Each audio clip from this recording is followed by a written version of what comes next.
तो इस वीडियो में हम जानेंगे उन स्टूडेंट के बारे में जो बोर्ड परीक्षा के दौरान एचएस हो या अपना स्टेट बोर्ड हो या कोई भी एग्जाम के दौरान जब लोग डिफिनेशन लिखते हैं ऐसे क्यू या लॉन्ग टाइप क्वेश्चन तो भूल जाते हैं।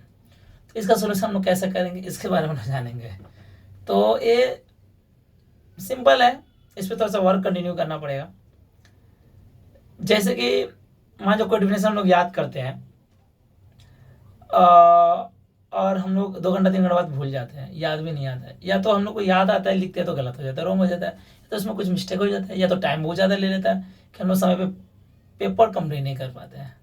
ठीक है, तो ऐसे स्टूडेंट एक काम कर सकते हैं कि वो जो भी डिफिनेशन याद कर रहे हैं पहले उसको लिख के प्रैक्टिस करना है।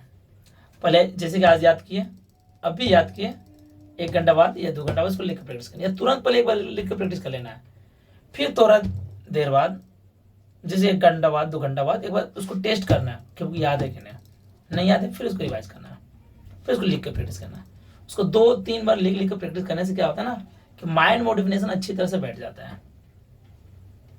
जब कोई हमको वो डिफिनेशन को सुने तो हमको सुनाना बहुत तेज है क्योंकि हम लोग को टाइम सेविंग हो।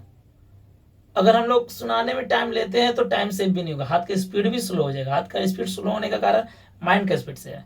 अगर माइंड में अच्छी तरह से याद नहीं है तो हाथ में हमारा चलेगा ही नहीं। ठीक है, तो ये सब चीज पे हमें एकदम ध्यान रहना चाहिए।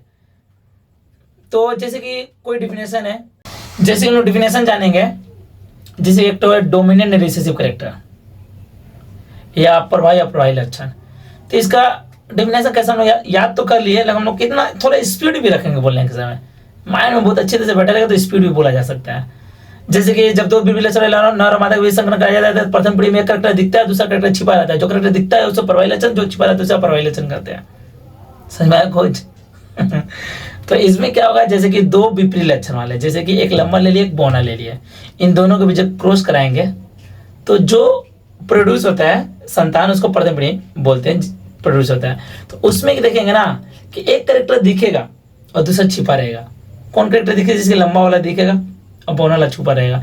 जैसे को जो संतान जन्म लेंगे ऑफस्प्रिंग, उसमें लंबा और संकर लंबा बोलते हैं, और लंबा के जैसा आएगा, लंबा नहीं आएगा, लेकिन बौना वाला तो दिखेगा ही नहीं। ठीक है, तो ऐसा हम लोग डिफिनेशन रख सकते हैं। जैसे कि हम लोग कोशिका विभाजन का भी रख सकते हैं। माइटोसिस किसे कहते हैं? तो माइटोसिस में क्या, जब एक मात्र कोशिका से 2 समान गुणसूत्र संतति कोशिका का निर्माण होता है उसे हम लोग माइटोसिस कहते हैं। क्या बोले? जब एक मात्र कोशिका से 2 समान गुणसूत्र वाले संतति कोशिका का निर्माण होता है उसे हम लोग क्या बोलते हैं? माइटोसिस। तो हमको याद बहुत अच्छी तरह से रखना है कि हम किसी को समझा भी दें, और तेजी से याद रखना है, इससे हम लोग का हाथ का स्पीड भी बढ़ेगा।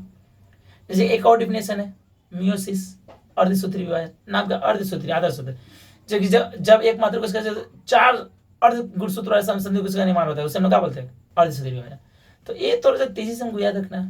एक और मोनोहाइब्रिड क्रॉस है, जिस संकरण में एक ध्रुवीय कारक भाग लेते हैं उसे मोनोहाइब्रिड क्रॉस कहते हैं, और जिस संकरण में 2 विरोधी लक्षण कारक भाग लेते हैं उसे हम लोग क्या बोलते हैं? डायहाइब्रिड क्रॉस कहते हैं। तो इस तरह से हम लोग याद रख सकते हैं स्पीड। जैसे लिखने में बहुत तेजी हो जाएगा, उसको लिख प्रैक्टिस करना है, कन्फर्म करना है, तब जाकर हम लोग का माने थोड़ा सा इम्प्रूवमेंट होगा। ऐसा हो सकता है, ऐसा आप लोग कीजिए कि देखिए, हमको कमेंट बताइए कि इम्प्रूवमेंट होगा कि नहीं। पहले बात उसको हमको कोई भी चीज़ को माइंड में सेट करना पड़ेगा, हमको वर्क करना है।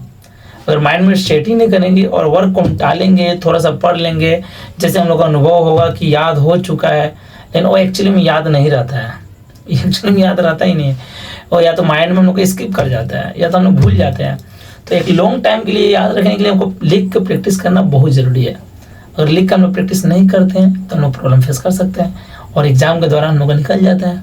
तो उसको आज करेंगे, फिर कल सुबह में एक बार उठ के देख लेंगे, फिर दोपहर में एक बार देख लेंगे, शाम को देख लेंगे, ऐसे करेगा बहुत अच्छी तरह से याद रहेगा।